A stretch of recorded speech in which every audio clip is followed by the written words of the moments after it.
Conium maculatum, common name hemlock poison, family Umbelliferae. The balm of Gilead for diseases of old maids and women during and after climacteric. Balm of Gilead, conium mac को balm of Gilead कहा जाता है. Balm of Gilead means a balm is an aromatic medicinal substance derived from plant. Balm का मतलब होता है कोई सा भी एरोमेटिक मेडिसिनल सब्सटेंस जो प्लांट से ऑब्टेन किया गया हो. Gilead was an area east of the Jordan river well known for its spices and ointments. Gilead एक एरिया का नाम था, इसलिए बाम ऑफ गिलियड एक हाई क्वालिटी ऑइंटमेंट है जिसमें हीलिंग प्रॉपर्टीज़ थी. कोनियम मैकुलेटम को बाम ऑफ गिलियड कहा जाता है for disease of old maids, बूढ़े लोगों की मेडिसिन में, and women during and after climacteric, menopause के समय पे या मीनोपॉज के बाद की जो भी डिजीज़ेज होती हैं महिलाओं में, उसके लिए बाम ऑफ गिलियड कहा जाता था कोनियम मैक को. Specially for disease of old man, बूढ़े लोगों की, बूढ़े आदमियों की जो डिजीज़ हैं, बीमारियां हैं, उनमें old maids, old bachelors with rigid muscular fibers, persons with light hair who are easily excited, ऐसे persons जिनके light hairs हैं जो बहुत जल्दी excited हो जाते हैं. strong persons of sedentary habits, strong persons हैं लेकिन sedentary habits हैं. sedentary habits कहने का मतलब जो अकेले रहते हैं, ज़्यादा समय तक बैठे रहते हैं, लेटे रहते हैं, एक्सरसाइज नहीं करते. debility of old people, बूढ़े लोगों की weakness, complaints caused by a blow or fall, कोई भी कंप्लेंट जो गिरने की वजह से हो, जो झटका लगने की वजह से हो, शॉक लगने की वजह से हो. Cancerous and scrofulous persons with enlarged glands, rigid fibre. Cancerous माने जिनमें कैंसर होने की टेंडेंसी हो, स्क्रोफुलस मतलब रिलेटेड टू ट्यूबरकुलोसिस या ट्यूबरकुलर टेंडेंसी, ऐसे पर्सन्स जिनकी ग्लैंड्स बढ़ी रहती हैं, फाइबर्स रिजिड होते हैं. नो इंक्लिनेशन फॉर बिजनेस और स्टडी. कोनियम मैक के मेंटल को देखते हैं तो इसका किसी भी काम में मन नहीं लगता, पढ़ने में मन नहीं लगता. इंडोलेंट माने लेज़ी होता है, आलसी होता है. Indifferent, takes no interest in anything. Indifferent मतलब अलग थलग रहना, किसी चीज़ में भी इसका इंटरेस्ट मतलब किसी भी चीज़ में इंटरेस्ट नहीं लेता है. Memory weak, unable to sustain any mental effort. जो मेमोरी है वो भी वीक होती है, कोई भी मेंटल एफर्ट सस्टेन नहीं कर पाता. मोरोज, मोरोज का मतलब होता है इल टेम्पर्ड होना, बैड टेम्पर्ड होना.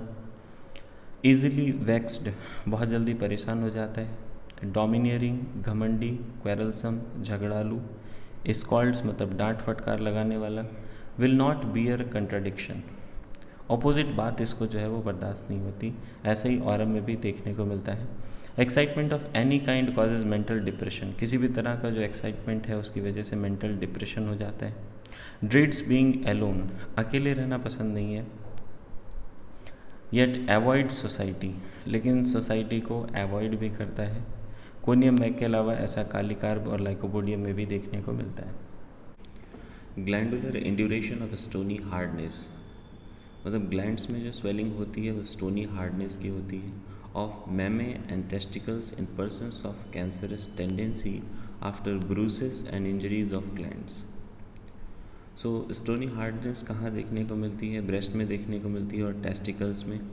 ऐसे पर्सन्स में जिनमें कैंसरस टेंडेंसी है, जिनमें कैंसर होने की टेंडेंसी होती है आफ्टर ब्रूसेस यानी चोट लगने के बाद, इंजरी होने के बाद. यहाँ पे कंपेयर किया जाता है एस्टेरियस रूबिन्स से. So asterias rubens remedy for sycotic diathesis. Asterias rubens जो है वो साइकोटिक डायथिसिस की मेडिसिन है. साइकोटिक डायथिसिस का मतलब क्या होता है? Sycotic diathesis is a tendency to retain water in tissues to produce small cutaneous fig like tumours, chronic catarrh of mucous membranes and slow insidious progressive development of symptoms. So psychotic diathesis होती है इसमें and has been used for cancer of breast and has unquestioned influence over cancer disease. So breast cancer के लिए इसको पहले भी use किया जा चुका है और इसका बहुत ही अच्छा इन्फ्लुएंस रहता है कैंसर डिजीज़ पे. Breast swollen indurated. एस्टेरियस रूबिन्स में जो ब्रेस्ट हैं वो swollen होते हैं, indurated होते हैं. कैंसर मेमा इवन इन अल्सरेटिव स्टेज. यानी मेमोरी ग्लैंड्स के कैंसर में अल्सरेटिव स्टेज में भी एस्टेरियस रिबन्स को दिया जा सकता है। अब बात करते हैं वापस से कोनियम मैकुलेटम की। सो ब्रेस्ट सोर hard and painful before and during menstruation. Breast जो है वो सोर होते हैं, दुखते हैं, हार्ड होते हैं, पेनफुल होते हैं मेंसेस के पहले और मेंसेस के दौरान। ऐसा लैक कैनाइनम और काले कार्प में भी देखने को मिलता है। Vertigo specially when lying down और टर्निंग इन बेड। वर्टाइगो कब आता है? स्पेशली तब आता है लेटते समय या फिर बेड में टर्न होते समय। Moving the head slightly, head को थोड़ा सा भी मूव करते हैं तो वर्टाइगो होता है। और even the eyes must keep the head perfectly still. Vertigo eyes को भी मूव करने से होता है, तो हेड को जो है वो पर्सन परफेक्टली स्टिल रखना चाहता है, रोक के रखना चाहता है। On turning the head to the left, head को जो है वो लेफ्ट साइड में टर्न करने पर भी वर्टाइगो होता है। ऐसा कोलोसिंथ में भी देखने को मिलता है। Of old people with ovarian and uterine complaints. Vertigo old people का जहाँ पर ओवेरियन और यूट्राइन कंप्लेंट्स रहती हैं। Cough in spasmodic paroxysm caused by dry spot in larynx. Cough कैसा होता है इसमें? फ्रीक्वेंट वायलेंट कफिंग है जो कि लैरिंग्स में ड्राई स्पॉट जैसी फीलिंग आती है उसके बाद आता है। इन थ्रोट, और अगर यही ड्राई स्पॉट जो है वो थ्रोट में फील हो रहा हो तो यहाँ एक्टिया इंडिकेटेड होती है।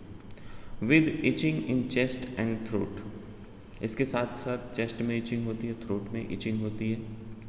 ये सिम्टम आयोडम में भी देखने को मिलता है। Worse at night when lying down and during pregnancy.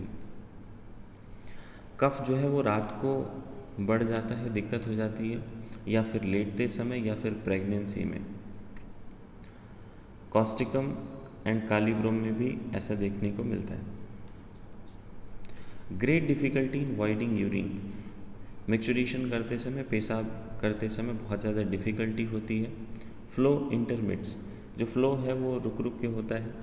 Then flows again, तो फ्लो स्टॉप होता है और उसके बाद फिर से स्टार्ट हो जाता है।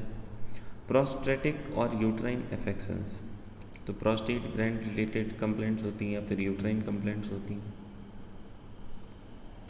Menses feeble suppressed. मेंसेस कैसे होते हैं? फीबल माने वीक, सप्रेस्ड होते हैं। Too late, scanty, of short duration. Menses जो है वो देर से आते हैं। स्कैंटी माने डिफिशिएंट इन क्वांटिटी, क्वांटिटी कम होती है, और शॉर्ट ड्यूरेशन के होते हैं। With rest of small red pimples over body which ceases with the flow. और मेंसेस के साथ साथ जो है वो छोटे छोटे दाने पड़ जाते हैं पूरे शरीर पे, रेड रैश पड़ जाता है, जो कि फ्लो के साथ सीज कर जाते हैं, रुक जाते हैं। जैसे ही फ्लो बंद होता है वैसे ये दाने भी गायब हो जाते हैं।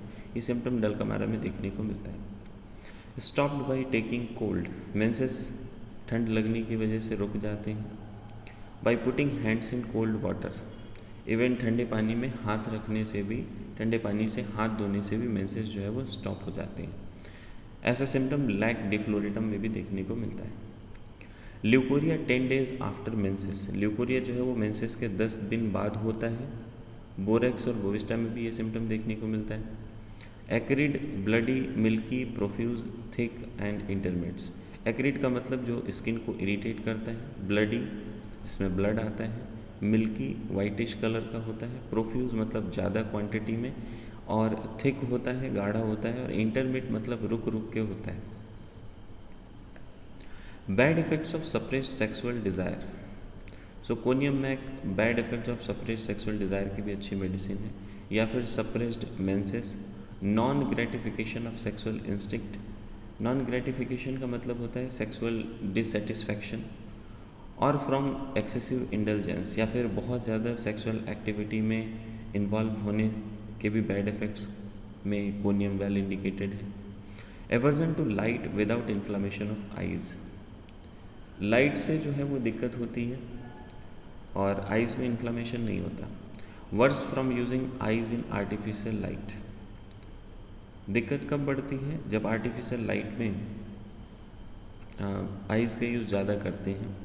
स्पेशली ऑफन द स्टूडेंट्स, जो स्टूडेंट्स हैं, रेमेडी फॉर नाइट वर्क, जो आर्टिफिशियल लाइट यानी जो आपका बल्ब है, LED है, ट्यूबलाइट में जो पढ़ते हैं या काम करते हैं, जैसे कि स्टूडेंट्स, या फिर रेमेडी फॉर नाइट वर्क, रात में जो लोग काम करते हैं उनकी दिक्कतों की अच्छी मेडिसिन है।